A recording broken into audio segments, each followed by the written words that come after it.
In the heart of New York City, nestled between a row of tall apartment buildings and the busy hum of daily life, lived Milo, a curious 7-year-old boy with wild brown curls and a blue cap he wore every day without fail. He called it his lucky cap, and not even rain or snow could convince him to leave it behind. Milo's apartment building was old and red-bricked, with rusty pipes that rattled at night, and an elevator that made a peculiar ding every time it opened. He loved to skateboard through the hallway, sliding in his socks and leaping downstairs while his mom called out, "Milo, slow down!" A command he almost never obeyed. Just 2 blocks away lived Zoey, a 6-year-old girl with bright eyes and hair full of colorful clips. Each clip meant something different. Today, she wore a yellow clip, which in her secret color code meant curious. Zoey was quieter than Milo, but just as adventurous in her own thoughtful way. She carried a little yellow notebook everywhere she went, sketching birds, writing odd words she overheard, and noting her strange dreams. Her backpack was her treasure chest, and the notebook her most prized jewel. Every morning, Milo and Zoey met in front of Mrs. Chen's bakery. Mrs. Chen, with her flour-dusted apron and kind smile, always handed them a warm, tiny blueberry muffin and said, "Smart kids need sweet mornings." It was their daily ritual before school. From there, they walked past Mr. L's newsstand, where he always had a new riddle, past the flower shop run by twin brothers who argued about roses, and past Miss Lola, who had a tiny dog that wore tiny matching hats. The city around them was loud, messy, full of surprises, and they loved it. But lately, something felt off. Not scary, not sad, just different. Like the sky had forgotten to put on its color, or a song had lost its final note. There was a strange emptiness neither of them could explain, like a puzzle with a missing piece they never noticed was gone. In class, Zoey sometimes found herself staring out the window, her pencil lightly tapping the edge of her yellow notebook. She'd watch birds gather on telephone wires and wonder what they were whispering about. Milo, on the other hand, would stop mid-skate at recess, his eyes scanning the playground as if he'd heard something nobody else had. It wasn't fear they felt, just the pull of something unknown, like an invisible string tugging at their thoughts. One Tuesday morning, as usual, they met outside Mrs. Chen's bakery.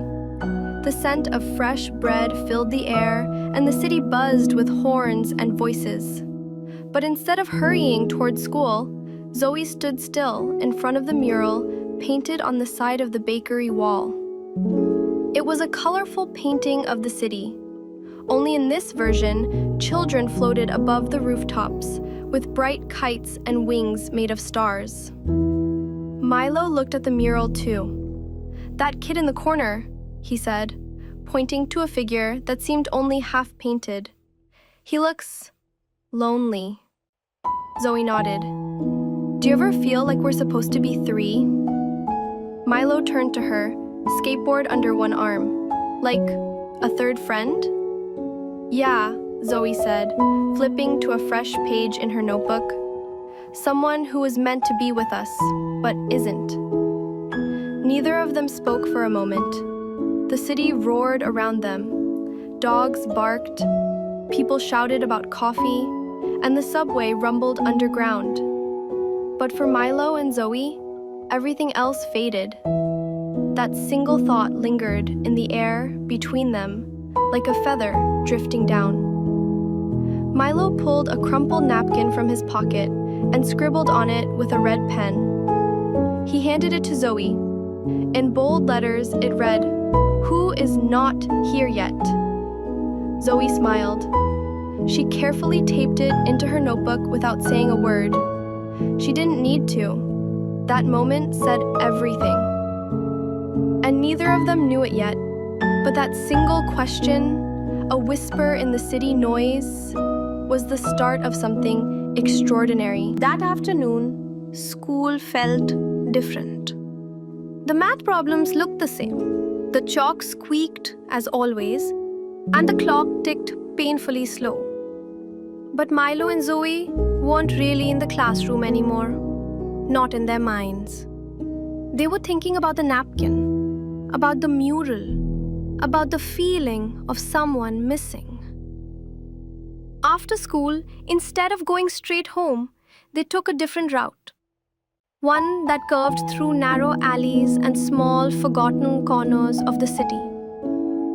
Zoey said, "Let's walk where we don't usually walk." Milo grinned. Adventure mode activated. The alley they turned into was lined with old posters, cracked bricks, and a rusty blue dumpster that smelled like yesterday's pizza. But on the far wall, hidden behind a stack of broken crates, there was a chalk drawing. Faded, but still there. A child's drawing of 3 stick figures.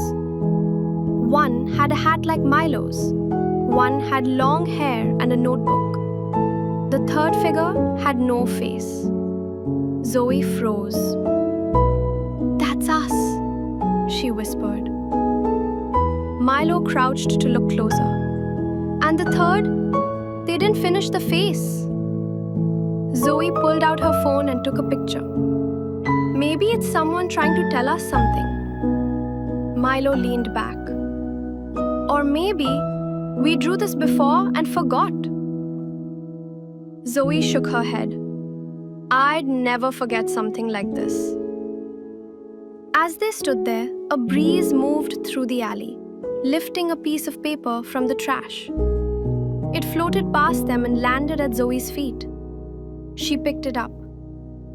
It was part of a torn flyer with the words, "Missing. Since last fall.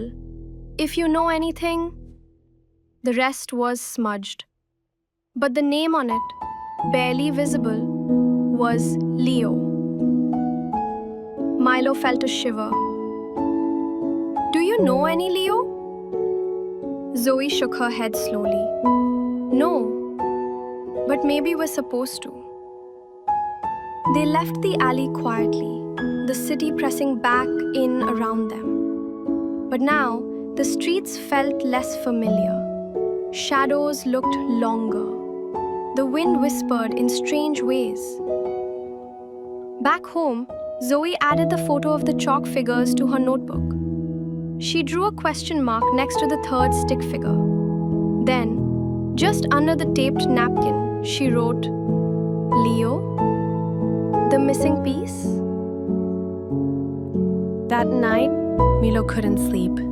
He lay in bed staring at the glow-in-the-dark stars on his ceiling. He kept thinking about the flyer, the chalk drawing, and the empty face. Who was Leo? Why did it feel like he already knew him? He got up and tiptoed to his bookshelf, pulling out an old photo album. It was dusty, the cover slightly torn. He flipped through pictures of family barbecues, birthday parties, and playground adventures. Most had his mom, his dad, and him, but one photo made him pause. It was from when he was about 4 years old. He was sitting on a slide next to another boy with curly hair. Not quite like his, but close. Milo's mom had written Milo and L on the back in faded pen. "L?" Milo whispered.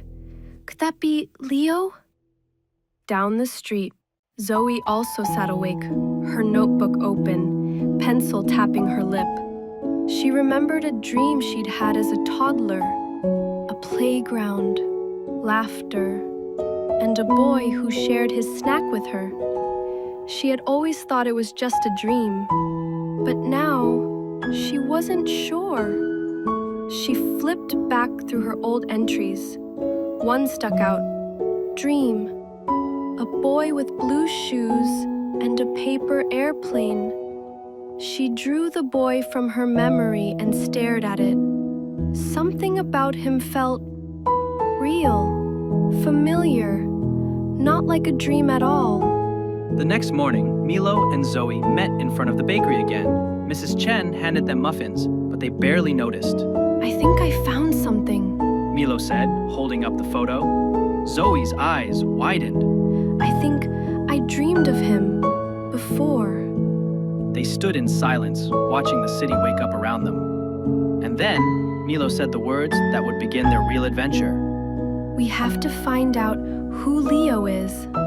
Zoey nodded, and a smile crept across her face. Let's go find the missing piece